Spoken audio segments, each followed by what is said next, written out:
Someone asked, bro, paano mo nagagawa yan kahit may pamilya ka na? Well, pag may pamilya ka, hindi naman dapat pabayaan mo na yung sarili mo. May pamilya ka, may anak ka, walang problema. Dalin mo sa gym.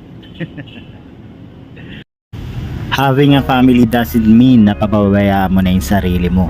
The more na dapat alagaan mo at protektahan mo ang health mo. You wanna know why? Para saan pat nagkakandakuba tayong magtrabaho? Para mabigay natin yung magandang buhay na hindi natin naranasan. Pero, paano natin yun mai-enjoy kung wala na tayo? Kung maaga tayong magkakasakit at maaga tayong aalis dito sa mundo. One of the reason why I'm into fitness and staying healthy is to prolong life. Para mas mahabang panahon kong makasama ang pamilya ko.